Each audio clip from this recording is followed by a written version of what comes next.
اعوذ باللہ من الشیطان الرجیم بسم اللہ الرحمن الرحیم علم کیا نہیں ترا آپ نے دیکھا علم ترا کیا نہیں آپ نے دیکھا کیا آپ نے نہیں دیکھا الا طرف الذین ان لوگوں کے یزکونا وہ پاک ظاہر کرتے ہیں یزکونا وہ پاک ظاہر کرتے ہیں انفسہم اپنے آپ کو خود کو کیا آپ نے ایسے لوگوں کی طرف نہیں دیکھا جو خود کو پاک ظاہر کرتے ہیں بل اللہ بلکہ اللہ یزکی وہ پاک فرماتا ہے من جسے یشاء وہ چاہتا ہے بلکہ اللہ جسے چاہتا ہے پاک فرماتا ہے ولا اور نہیں یظلمون ان پر ظلم کیا جائے گا فتیلا داغا برابر بھی اور ان پر داغا برابر بھی ظلم نہیں کیا جائے گا۔ اس آیت مبارکہ میں اللہ تعالی نے پھر اہل کتاب یہود کی سرشت بیان کی ہے، ان کی ایک روش اور ان کا طریقہ بیان کیا ہے۔ وہ اپنے آپ کو کہتے تھے کہ ہم نحن ابناء اللہ و احباؤ، کہ ہم اللہ کے بیٹے ہیں اور ہم اس کے محبوب بندے ہیں، ہم اللہ کے بیٹے ہیں اور اس کے محبوب ہیں۔ اور جو ہم سورۃ البقرہ میں پڑھ رہے ہیں وہ کہتے تھے کہ اگر ہم اول تو آگ میں نہیں ڈالے جائیں گے اور اگر آگ میں ڈالیں گے تو بس چند دن کے لیے آگ میں داخل ہوں گے۔ تو اس طرح وہ اپنے آپ کو اپنے منہ میاں مٹھو بنتے تھے اور اپنے آپ کو بڑا پاک صاف ظاہر کرتے تھے۔ تو اللہ تعالی نے ان کے اس روش کی نفی کی، فرمایا بل اللہ یزکی من یشاء، بلکہ اللہ جسے چاہتا ہے پاک فرماتا ہے، گناہوں سے پاک، کفر سے پاک، شرک سے پاک، نجاست سے پاک، ضلالت گمراہی سے پاک، جسے چاہتے ہیں اللہ تعالیٰ پاک فرماتا ہے۔ یہ اللہ تعالیٰ کی ذاتی صفت ہے۔ اور فرمایا ولا یظلمون فتیلا، اور ان پر داغا برابر بھی ظلم نہیں کیا جائے گا۔ یہ تو ان کے حوالے سے ہو گیا، حضور صلی اللہ علیہ وسلم نے بھی اس حوالے سے تعلیم دی ہوئی ہے۔ آپ صلی اللہ علیہ وسلم نے ایسے نام رکھنے سے منع کیا ہے، ایسے نام رکھنے سے منع کیا ہے جن سے انسان کی خود اپنی پاکیزگی اور تعریف ظاہر ہوتی ہو، ایسے نام رکھنے سے بھی آپ صلی اللہ علیہ وسلم نے منع کیا ہے۔ حضرت ابو ہریرہ رضی اللہ عنہ بیان کرتے ہیں کہ حضرت زینب کا نام رکھا گیا برہ، برہ ان کا نام رکھا گیا، برہ بارہ برہ یعنی نیکی کرنے والی۔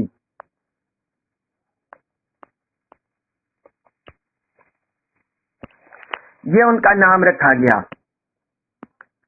تو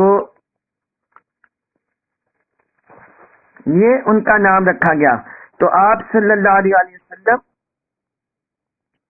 نے فرمایا کہ تم اپنی پارسائی بیان کرتی ہو، تم اپنی پارسائی پاکیزگی خود بیان کرتی ہو، تو رسول اللہ صلی اللہ علیہ وسلم نے ان کا نام زینب رکھ دیا، برہ سے ان کا نام بدل کر زینب رکھ دیا۔ یہ صحیح مسلم میں حدیث ہے، حدیث نمبر 2141۔ اس طرح ایک اور حدیث میں رسول اللہ صلی اللہ علیہ وسلم نے فرمایا یہ 4 نام اپنے بیٹوں کے نہ رکھو، اپنے بیٹوں کے یہ 4 نام نہ رکھو۔ افلاح، یہ میں لکھ دیتا ہوں آپ کو، افلاح دوسرا ہے، افلاح کا مطلب بہت فلاح پانے والا، اور دوسرا ہے رباح، رباح نفع حاصل کرنے والا، تیسرا ہے یسار آسانی کرنے والا، اور چوتھا ہے نافع نفع پہنچانے والا. یہ آپ صلی اللہ علیہ وسلم نے یہ 4 نام فرمایا اپنے بیٹوں کے نہ رکھو. افلاح بہت زیادہ فلاح پانے والا، رباح نفع حاصل کرنے والا، یسار آسانی کرنے والا، نافع نفع پہنچانے والا. فرمایا اپنے بیٹوں کے یہ نام نہ رکھو. یہ صحیح مسلم میں حدیث ہے، حدیث نمبر 2136. یعنی اس سے مقصد کیا ہے کہ انسان کے اندر ان ناموں سے اپنے اندر کوئی بڑائی پیدا نہ ہو، اس کے اندر کبر، تکبر، نحوت، اس طرح کے جذبات پیدا نہ ہو. تو اس لیے حضور صلی اللہ علیہ وسلم نے منع فرمایا. اور اللہ تبارک و تعالی نے اس آیت مبارکہ میں فرما دیا کہ اللہ ہی جسے چاہتا ہے پاکیزہ کرتا ہے. کوئی عبادت کر کے اپنے آپ کو عابد کہلانا پسند نہ کرے، کوئی حج کر کے اپنے آپ کو حاجی کہلانا پسند نہ کرے، کوئی جہاد کر کے اپنے آپ کو مجاہد کہلانا پسند نہ کرے. یعنی اس پر فخر نہ کرے، مراد ہے فخر نہ کرے، مباحات نہ کرے، باقی دوسرے لوگوں کو کم تر نہ سمجھے، مراد یہ ہے. ہاں اگر کسی ایسی جگہ جہاں انسان نے اپنی نعمت کا اظہار کرنا ہو، یا کوئی اس پر کوئی کیچڑ اچھال رہا ہو، کوئی تانا زنی کر رہا ہو، اس کا جواب دینا ہو، تو اس موقع پر اگر کوئی بندہ اپنی صفت، اپنی خوبی بیان کر دے تو اس میں کوئی حرج نہیں ہے. مثلا کوئی بندہ کسی کو کوئی دینی مسئلے پر تانا دے رہا ہو تو وہ کہہ دے میں خدا عالم دین ہوں، اس میں کوئی حرج نہیں. کوئی اور دنیاوی لحاظ سے، معاشرتی لحاظ سے کوئی کسی کو تانا زنی کر رہا ہو، وہ کہہ دے کہ میں اس میں ماہر ہوں، میں ایکسپرٹ ہوں، تو اس میں کوئی حرج نہیں ہے. جس طرح یہ حضور صلی اللہ علیہ وسلم سے بھی ثابت ہے کہ آپ صلی اللہ علیہ وسلم نے اپنی فضائل خود بھی بیان فرمائے. صحابہ کرام کے اندر اپنے فضائل کا تذکرہ خود بھی آپ صلی اللہ علیہ وسلم نے کیا. فرمایا قیامت کے دن، آپ صلی اللہ علیہ وسلم نے فرمایا قیامت کے دن میں تمام اولاد آدم کا سردار ہوں. جتنے بھی حضرت آدم علیہ السلام کی اولاد ہے گی، میں قیامت کے دن سب کا سردار ہوں گا. اور فخر نہیں ہے، اور فخر نہیں ہے. اور فرمایا حمد کا جھنڈا، حمد کا جھنڈا میرے ہاتھ میں ہی ہوگا، اور اس پر بھی فخر نہیں ہے. اور تمام بنی آدم ہو یا ان کا علاوہ، وہ سب میرے جھنڈے کے نیچے ہوں گے. حضرت آدم علیہ السلام کی اولاد یا ان کے علاوہ جتنی مخلوق قیامت کے دن فرمایا سارے میرے جھنڈے کے نیچے ہوں گے. اور سب سے پہلے میری قبر شک ہوگی. قیامت کے دن سب سے پہلے میری قبر شک ہوگی. تو اور مجھے اس پر فخر نہیں ہے. یہ حضور صلی اللہ علیہ وسلم نے اپنی شانیں اور فضائل بیان کیے. سنن ترمذی میں یہ حدیث ہے، حدیث نمبر 3148، اور سنن ابن ماجہ میں بھی یہ حدیث ہے، حدیث نمبر 4308. تو اللہ تبارک و تعالی نے اس آیت مبارکہ میں سورۃ النساء کی آیت نمبر 49 میں جو اہل کتاب کی مذمت کی ہے، وہ دراصل جو جس لائق نہیں تھے، وہ اپنی بڑائی دوسروں پر ظاہر کرتے تھے، اپنا تفوق، اپنی برتری ظاہر کرتے تھے. اس لیے اللہ تبارک و تعالی نے ان کو تنبیہ کی. اس کے بعد ہے سورۃ النساء آیت نمبر 50. انظر، آپ دیکھیے، انظر آپ دیکھیے، کیفا کیسے، یفترونا وہ بہتان باندھتے ہیں، علی اللہ اللہ پر، الکاذب جھوٹ. فرمایا آپ دیکھیے وہ اللہ پر کیسا جھوٹا بہتان باندھتے ہیں.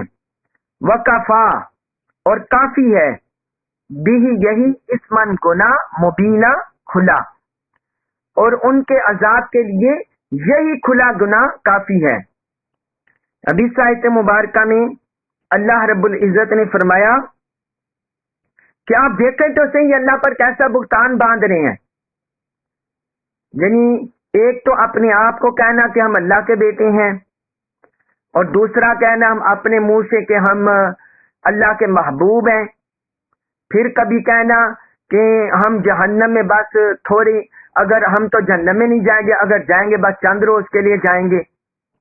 اور پھر کبھی کہنا کہ یہ جو ہم شرک کر رہے ہیں یا جو ہم حضرت عزیر علیہ السلام کو بیٹا بنا رہے ہیں، تو اس پر اللہ نے ہمیں سند عطا کی ہے، اس پر اللہ کی طرف سے دلیل اتری ہے.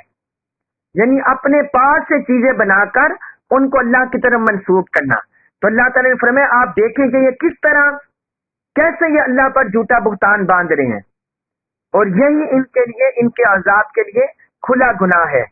کھلا گناہ یہی ان کے عذاب کے لیے کافی ہے. اس کے بعد فرمایا سورۃ النساء آیت نمبر 51، علم کیا نہیں، آ کا مطلب ہوتا ہے کیا، یہ استفہام ہوتا ہے، کلمہ استفہام، اور لم کا مطلب نہیں. علم کیا نہیں، تارا آپ نے دیکھا، الا طرف اللہ دینا ان لوگوں کے، اوتو جنہیں دی گئی نصیباً حصہ، من الکتابی کتاب کا. فرمایا کیا آپ نے ان لوگوں کی طرف نہیں دیکھا جنہیں آسمانی کتاب کا حصہ دیا گیا. یؤمنون وہ ایمان رکھتے ہیں، بالجبتی بتوں پر. یؤمنون وہ ایمان رکھتے ہیں، بالجبتی بتوں پر، والطاغوتی اور شیطان پر، وہ بتوں پر اور شیطان پر ایمان رکھتے ہیں. وَيَقُولُونَ اور وہ کہتے ہیں، لِلَّذِينَ ان کے لیے کفروا جنہوں نے کفر کیا، اور وہ کافی لوگوں سے کہتے ہیں، ہؤلاء یہی لوگ ہیں، اہدی زیادہ ہدایت یافتہ، من الذین ان لوگوں سے، آمنوا جو ایمان لائے، سبیلا راستے پر. فرمایا اور یہ کافروں سے کہتے ہیں کہ یہی لوگ ہیں جو ایمان والوں کی نسبت زیادہ ہدایت پر ہیں. یعنی کافروں کو جو کافر مشرک بت پرست، ان کو ایمان والوں پر غلبہ دیتے، ان کو ایمان والوں پر برتر جانتے، اور انہیں کہتے کہ یہ ایمان والوں سے زیادہ ہدایت پر ہے. اب اس آیت مبارکہ میں بھی اللہ تعالی نے اہل کتاب کا ذکر کیا ہے کہ وہ دنیا کی محبت میں، دنیا کے مفادات میں، دنیا کی لالچ میں، اللہ اور اللہ کے رسول کی نافرمانی میں اتنے زیادہ بڑھ گئے تھے کہ وہ بتوں پر ایمان رکھتے تھے اور شیطان پر ایمان رکھتے تھے. یعنی بتوں کا یقین رکھتے تھے اور شیطان کا یقین رکھتے تھے. یہاں دو لفظ آئے ہیں، الجبت اور الطاغوت، بالجبتی والطاغوتی. جبت کا مطلب بت ہیں، اس کے دو تین مطلب ہیں. ایک اس کا معنی ہے بت، اور دوسرا اس کا معنی ہے جادو کرنا، سحر کرنا، یہ بھی اس کا معنی ہے. تو وہ، اور طاغوت کا معنی ہے شیطان یا بتوں کے ترجمان، جو بتوں کی عبادت کے لیے بلاتے ہیں، اللہ کے غیر کی، معبود باطل کی عبادت کے لیے جو بلاتے ہیں، اس کو بھی بولتے ہیں الطاغوت. تو یہ یہودی اسلام کے ساتھ نفرت میں، اسلام کے ساتھ دشمنی میں اتنے زیادہ بڑھ گئے تھے کہ جو بت پرستوں کی حمایت کرتے، جو مشرکین تھے ان کی حمایت کرتے. مثلا اگر اس دور کا دیکھیں تو یہ یہودی بجائے مسلمانوں کا اہل ایمان وسلم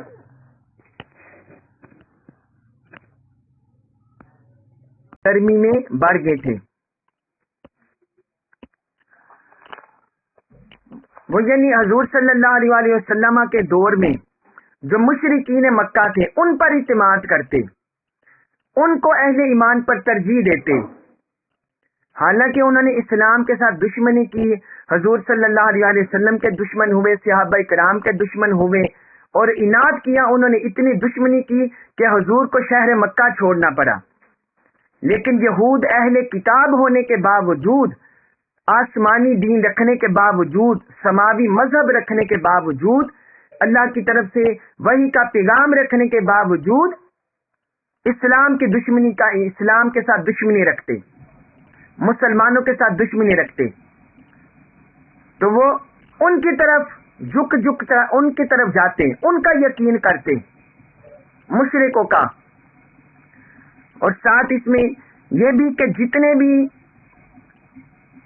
اعمال سفلیہ ہیں، سفلی اعمال، جتنے بھی سفلی اعمال کفریہ اعمال ہیں، جادو کرنا، شعبدہ بازی کرنا، ستارہ پرستی کرنا، یہ فال نکالنا، اس پر یقین رکھنا، اور ہاتھوں کو دیکھ کر یقین رکھنا، ہاتھوں کی جو لکیریں دیکھتے ہیں اس پر یقین کرنا، یعنی وہ اس پر ایمان رکھتے تھے، اس کا یقین کرتے تھے۔ اور جو اللہ تعالیٰ کی طرف سے وحی آ رہی تھی حضور صلی اللہ علیہ وسلم پر، اس پر ایمان نہیں رکھتے تھے۔ تو اللہ تبارک و تعالیٰ نے فرمایا کہ یہ وہ لوگ ہیں جو جبت پر، یعنی بتوں پر، سحر پر، جادو پر، ان چیزوں کا یقین رکھتے ہیں، والطاغوت اور شیطان پر، شیطان کے ہمراہی ہیں اور اس کے پیچھے چلتے ہیں، اس کا یقین رکھتے ہیں۔ اور ساتھ کہتے ہیں وَيَقُولُونَ لِلَّذِينَ كَفَرُوا هَؤُلَاءِ أَهْدَىٰ مِنَ الَّذِينَ آمَنُوا سَبِيلًا، ساتھ کہتے کہ یہ جو کافر لوگ ہیں، جو اہل کفر ہیں، یہ ایمان والوں کی نسبت ہدایت کی راہ پر زیادہ ہیں، یہ ایمان والوں کی نسبت ہدایت کی راہ پر زیادہ ہیں۔ آج بھی آپ دیکھ لیں کہ جتنے بھی یہودی ہیں، اہل کتاب ہیں، جو اسلام کے ساتھ بغض رکھتے ہیں، وہ کن کے ساتھ پینگے بڑھا رہے ہیں؟ محبت کی پینگے، اپنے دنیا کے مفادات، اور جتنے بھی یہ کرتے ہیں ایک دوسرے کے ساتھ معاہدے کرتے ہیں تجارت کے، معیشت کے، عسکری لحاظ سے، تو کن کے ساتھ کرتے ہیں؟ زیادہ اہل کفر کے ساتھ کرتے ہیں، بت پرستوں کے ساتھ کرتے ہیں، مشرکوں کے ساتھ کرتے ہیں، جو اسلام دشمن طاقتیں ہیں ان کے ساتھ کرتے ہیں۔ تو اللہ رب العزت نے اس حقیقت کو 1400 سال پہلے قرآن میں بیان کر دیا کہ یہ جو ہیں، یہ کہتے ہیں کہ یہ جو اہل ایمان کی نسبت، یہ کفر والے زیادہ ہدایت پر ہیں اور کفر پر زیادہ یقین رکھتے ہیں۔ پھر وہ یہ بھی کہتے ہیں، اسلام پر اس طرح بھی تانا زنی کرتے، کہتے کہ یہ جی دیکھے اسلام، یہ بھی بلا کیا ہو سکتا ہے جس بندے پر غسل واجب ہو، یعنی حالت جنابت میں ہو، تو اسلام کہتا ہے پانی نہ ملے تو مٹی پر ہاتھ مارے اور تیمم کر لے، مسح کر لے، تو وہ نماز پڑھ سکتا ہے، عبادت کر سکتا ہے۔ اس طرح بھی تانا زنی کرتے تھے، اسلام کی تصحیح کرتے تھے، اور انہوں نے اپنے ہاں بہت زیادہ پرتشدد ہو گئے تھے، اپنے اندر بہت زیادہ تشدد داخل کر لیا تھا، جبکہ اسلام کا مزاج وہ نرمی کا ہے۔ وہ کفر طاغوت کو حق سمجھتے تھے، کفر طاغوت کو اور اسلام کو برا جانتے تھے، اور انہوں نے بہت زیادہ اپنے تئیں بڑی سختیاں اپنے مذہب کے اندر پیدا کر لی تھی۔ تو یہ اللہ تبارک و تعالیٰ نے ان کی اس جو شرارت کو اور ان کی اس روش کا پردہ بھی چاک کیا۔ اس کے بعد فرمایا سورۃ النساء آیت نمبر 52 فرمایا اولئک، یہی وہ لوگ ہیں، الذین، وہ جو لعنہم، لعنت کیا ان پر اللہ، اللہ نے فرمایا یہی وہ لوگ ہیں جن پر اللہ نے لعنت کی ہے، ومن، اور جس پر یلعن اللہ، یلعن، لعنت کرے اللہ، اللہ، اور جس پر اللہ لعنت کر دے، فلن، پس ہرگز نہیں، تجدہ، تو پائے گا، لہ، اس کے لیے، نصیرن، کوئی مددگار۔ تو فرمایا جس پر اللہ لعنت کر دے تو اس کے لیے ہرگز کوئی مددگار نہیں پائے گا۔ تو اب اللہ تبارک و تعالی نے ان کی شرارتوں، ان کے عناد، ان کی سازشوں اور ان کے فتنوں کی وجہ سے فرما دیا کہ یہ وہ لوگ ہیں جن پر اللہ نے لعنت کر دی ہے، جن پر اللہ نے لعنت کر دی ہے، اور جس پر اللہ لعنت کر دے آپ اس کے لیے کوئی مددگار نہیں پائیں گے. یعنی جو بندہ، لعنت کا مطلب ہے اللہ کی رحمت سے محروم ہونا، اللہ کی رحمت سے دور ہونا، اللہ کی رحمت سے محروم ہونا. اور جن کے بارے میں اللہ تعالیٰ خود اعلان کر دے کہ اللہ تعالیٰ ان پر لعنت بھیج رہا ہے، تو وہ تو رحمت سے کٹ جاتا ہے، وہ تو اللہ کی رحمت سے کٹ جاتا ہے، اس کا تعلق اللہ سے کٹ جاتا ہے. تو جب اللہ سے کٹ گیا تو نہ اسے کوئی مدد حاصل ہوگی، نہ نصرت حاصل ہوگی، نہ کوئی تائید حاصل ہوگی. جس طرح آپ دیکھیے کہ کسی پودے کی اگر جڑ کاٹ دی جائے، کسی درخت کی جڑ کاٹ دی جائے، کسی پودے کی جڑ کاٹ دی جائے اور اوپر سے اسے پانی دیتے جائیں، کیا وہ پھلے پھولے گا؟ نہیں پھلے پھولے گا، کیونکہ اس کی تو جڑ کٹ گئی. تو اس طرح اللہ تعالی نے فرمایا کہ ان پر اللہ نے لعنت کر دی. جو ان کے ساتھ تعلق تھا بندگی کا، وہ اس سے محروم ہو گئے، یہ اللہ سے کٹ گئے ہیں، اللہ سے کٹ گئے ہیں، اللہ کی رحمت سے انہیں محروم کر دیا گیا ہے، اللہ کی رحمت سے انہیں محروم کر دیا گیا. اس لیے اب ان کا کوئی بھی مددگار نہیں ہوگا، ان کو کہیں سے بھی مدد حاصل نہیں ہوگی، یہ ذلیل و رسوا ہوتے رہیں گے. یہاں آپ کو لعنت کے حوالے سے بھی کچھ بتا دوں. لعنت کا مطلب ہے اللہ کی رحمت سے محروم ہونا، اللہ کی رحمت سے دور ہونا، یہ رحمت کا مطلب ہے. اور یا کسی شخص کو رد کر دینا، کسی شخص کو دھتکار دینا. جب اللہ تعالی کسی پر لعنت کرتا ہے تو اس پر آخرت میں لعنت کا مطلب ہوتا ہے کہ اس کو عذاب دے گا اور سزا دے گا، اس کو عذاب میں مبتلا کرے گا اور اس کو سزا دے گا اللہ تعالیٰ. اور جب اس سے مراد ہوتی ہے دنیا میں اللہ تعالیٰ کسی پر لعنت کرتا ہے تو اس سے مراد ہوتا ہے اس پر رحمت نہ ہونا، اللہ کی رحمت سے محروم ہو جانا اور نیکی کی توفیق سے محروم ہو جانا، اللہ کی رحمت سے محروم ہو جانا اور نیکی کی توفیق سے محروم ہو جانا دنیا پر جب اللہ کی طرف سے لعنت ہوتی جائے. یہاں 2-3 مسئلے اور بھی آپ سمجھ لیں.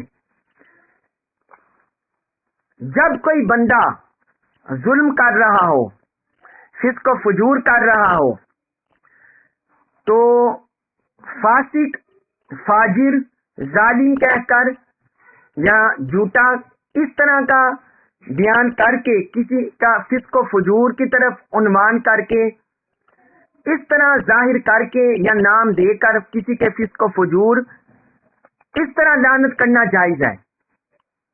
مثلا جس طرح قرآن میں ہے لعنت اللہ علی الکاذبین، جھوٹوں پر اللہ کی لعنت ہو، اس طرح لعنت کرنا جائز ہے.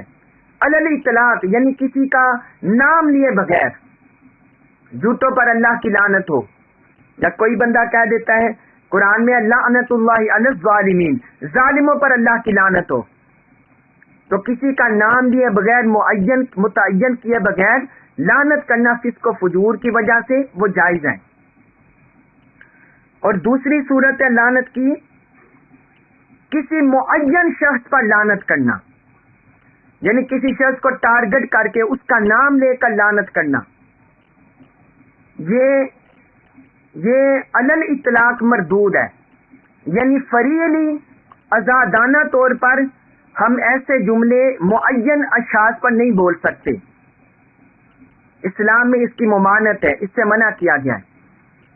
ہاں جس بندے کا کفر میں مرنا یقینی ہو، جو کفر پر مرنا، اس کا کفر پر موت یقینی ہو، قطعی ہو کہ وہ کفر پر مرا ہے یا مرتد مرا ہے، اس پر لعنت کی جا سکتی ہے، اس پر لعنت کی جا سکتی ہے. جس طرح ابو لہب پر، ابو جہل پر، یا جو جن پر حضور صلی اللہ علیہ وسلم نے لعنت کی تھی جب غزوہ بدر سے پہلے، جنہوں نے حضور کی گستاخی کی تو حضور نے ان پر لعنت کی یا ان پر گرفت کی کہ اللہ کا عذاب ہو، یہ اس عذاب میں مبتلا ہوں گے، ان کی پکڑ ہوگی. تو جن لوگوں کا کفر پر مرنا یقینی ہو ان کا نام لے کر لعنت کرنا جائز ہے. جس طرح یہ مرزا غلام قادیانی مر گیا جس نے معاذ اللہ نبوت کا دعویٰ کر دیا، تو چونکہ وہ مرتد مرا، کافر مرا، اسی طرح جو ان کی پارٹی میں ہے جو بھی مرتد ہیں، کافر ہیں، ان پر لعنت کرنا جائز ہے. معین اشخاص جو کفر پر یقینی مرے ان پر. اور تیسری صورت یہ ہے کہ بعض شرعی احکام ایسے ہوتے ہیں کہ ان میں بھی اس طرح کی لعنت کی اجازت دی گئی ہے. مثلا حق اور باطل میں فیصلہ کرنے کے لیے، حق اور باطل میں فیصلہ کرنے کے لیے مباہلہ کرنا. مسلمان اگر مباہلہ کرتے ہیں حق اور باطل پر، مباہلہ حق اور باطل کو واضح کرنے کے لیے مباہلہ کرنا، تو اس میں بھی یہی آتا ہے کہ جو جھوٹا ہو اس پر لعنت ہو، تو یہ مباہلہ میں بھی اجازت ہے لعنت کی. اسی طرح لعان، جب کوئی بندہ مرد اپنی بیوی پر بدکاری کی تہمت لگا دے اسے بولتے ہیں لعان، تو وہ پھر لعان کیا جاتا ہے، لعان کیا جاتا ہے، جس میں 5ویں مرتبہ اپنی بیوی پر زنا کی بدکاری کی تہمت لگانے والا بندہ کہتا ہے کہ اگر وہ جھوٹا ہو تو اس پر اللہ کی لعنت ہو. یہ سورۃ النور میں ذکر ہوا ہے. تو اس طرح بعض شرعی جو احکام ہیں ان میں جس میں لعنت کی اجازت دی گئی ہے وہاں کی گئی ہے. باقی عمومی طور پر اجازت نہیں ہے کہ کسی پر لعن کرنا، یہ اجازت نہیں. یزید کے بارے میں بھاجی نے پوچھا، بعض ائمہ نے کہا ہے، بعض ائمہ نے یزید کے لعنت کے بارے میں خاموشی اختیار کی ہے کہ اس کا کفر صریح نہیں ہے، لہذا بعض ائمہ نے اس پر خاموشی اختیار کیا اس کی لعنت کے بارے میں. اور بعض ائمہ نے اس کے مختلف کرتوت اور اس کے کالے کرتوت، عیاشیاں اور کفر دیکھتے ہوئے، اس کے کلمات دیکھتے ہوئے بعض ائمہ نے اس پر لعنت کو جائز کہا ہے. ان میں امام احمد بن حنبل بھی ہیں، اور آج کے دور میں حضور شیخ الاسلام ڈاکٹر محمد طاہر القادری مدد اللہ علیہ ہیں، ہمارے قائد شیخ مربی. تو آپ یزید پر لعنت کے قائل ہیں اس کے کفریہ کلمات کی وجہ سے، اس کے کفریہ کلمات کی وجہ سے. تو یہ ہے لعنت کے بارے میں احکام. اس کے بعد ہے سورۃ النساء آیت نمبر 53، اس میں فرمایا کیا لہم ان کے لیے ہے نصیب حصہ من الملک کی بادشاہت میں. فرمایا کیا ان لوگوں کے لیے کوئی سلطنت میں حصہ ہے؟ فَإِذَن پس جب، فَإِذَن پھر لا نہیں یؤتون وہ دیں گے الناس لوگوں کو نقیراً تل برابر بھی. فرمایا کیا ان لوگوں کا کوئی مملکت میں، سلطنت میں حصہ ہے؟ یہاں سلطنت مملکت مراد ہے، خدائی اقتدار، اللہ کا اقتدار، اللہ کی سلطنت مراد ہے. یعنی خدائی سلطنت، خدائی اقتدار، خدائی قدرت. فرمایا کیا ان کا خدائی اقتدار میں، خدائی قدرت میں کوئی حصہ ہے؟ اگر ایسا ہو، خدا نہ خواستہ اگر ایسا ہو تو فرمایا یہ تو لوگوں کو پھر تل برابر کوئی چیز بھی نہیں دیں گے، تل برابر بھی کوئی چیز نہیں دیں گے. یعنی یہ اتنے بخیل ہیں، اتنے کنجوس ہیں. یہاں ناس سے مراد ہیں مسلمان، ناس سے مراد مسلمان ہے. تو اللہ تبارک و تعالی نے فرمایا کیا ان کا کوئی خدائی مملکت میں، کوئی خدائی اقتدار میں حصہ ہے؟ اگر ایسا ہو تو یہ مسلمانوں کو ذرا تل برابر میں کچھ بھی شے نہیں دیں گے، یعنی اپنا ظلم ڈھا دیں گے اور مسلمانوں پر جبر کریں گے، اور یہ چاہیں گے کہ ساری دنیا کا مال و دولت یہ خود سمیٹ کر بیٹھ جائیں اور باقی کسی کو کچھ بھی نہ دیں، باقی کسی کو کچھ بھی نہ دیں. کیا یحسدون وہ حسد کرتی ہیں الناس لوگوں سے، اللہ اس پر ماں جو آتاہم عطا کیا انہیں اللہ نے من فضلی اپنے فضل سے. فرمایا کیا یہ لوگوں سے اس بات پر حسد کرتے ہیں جو اللہ نے انہیں اپنے فضل سے عطا کیا ہے؟ فقد سو تحقیق واقعی بے شک آتینا ہم نے عطا کیا آل ابراہیم آل ابراہیم کو الکتاب کتاب والحکمت اور حکمت، تو بے شک واقعی ہم نے آل ابراہیم علیہ السلام کو کتاب اور حکمت عطا کی. وآتینا اور ہم نے عطا کیا ہم انہیں ملکن بادشاہت عظیمن بڑی، اور ہم نے انہیں بڑی سلطنت عطا کی، بڑی بادشاہت عطا کی. اب اس آیت مبارکہ میں اللہ تعالی نے اہل کتاب یہودیوں کا جو بغض و عناد تھا، شرارتیں، گستاخیوں کی جو وجہ تھی، مین وجہ اللہ تعالی نے اس آیت میں ذکر کر دیا ہے. اس آیت میں ذکر کر دیا ہے. وہ کیا تھی؟ وہ اسلام کے خلاف، پیغمبر اسلام صلی اللہ علیہ وآلہ وسلم کے خلاف، قرآن کے خلاف، دین کے خلاف، صحابہ کرام کے خلاف اس لیے تھے کہ وہ یہ خواہش رکھتے تھے کہ جو نبوت بنی اسرائیل میں چلی آ رہی ہے، آخری نبی بھی ہمارے اندر سے ہی ہوتے، آخری نبی بھی ہمارے اندر سے تشریف لاتے. چونکہ حضور صلی اللہ علیہ وآلہ وسلم بنی اسرائیل میں تشریف نہیں لائے، آپ تو بنی اسماعیل میں آئے، حضرت اسماعیل علیہ السلام کی اولاد میں سے آپ تشریف لے آئے. تو یہ ان کا حسد تھا، یہ ان کا حسد تھا، بغض تھا، جس وجہ سے وہ اسلام اور حضور صلی اللہ علیہ وآلہ وسلم کے خلاف سازشیں کرتے تھے.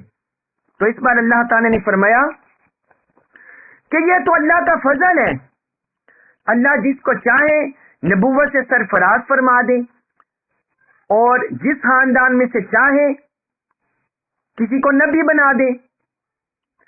تو اللہ تعالی نے چونکہ آخری نبی صلی اللہ علیہ وسلم ان کا رتبہ بنی اسماعیل میں چن رکھا تھا، ان کا انتخاب ادھر سے تھا، لہٰذا تم کون ہوتے ہو جو اللہ کے انتخاب پر اعتراض کرنے والے؟ یہ اللہ کا فضل ہے، یہ اللہ کا اختیار ہے، جس کو چاہے عطا کر دے. تو اللہ تعالی نے انہیں عطا کر دیا. پھر آگے اللہ تعالی نے فرمایا فقد آتینا آل ابراہیم الکتاب والحکمت، کہ ہم نے واقعی، اب تم ان پر اعتراض کرتے ہو تو اللہ تعالی نے تو آل ابراہیم پر بھی کرم کیا، ان پر بھی رحمت کی. آل ابراہیم کو ہم نے کتاب بھی دی اور حکمت بھی عطا کی.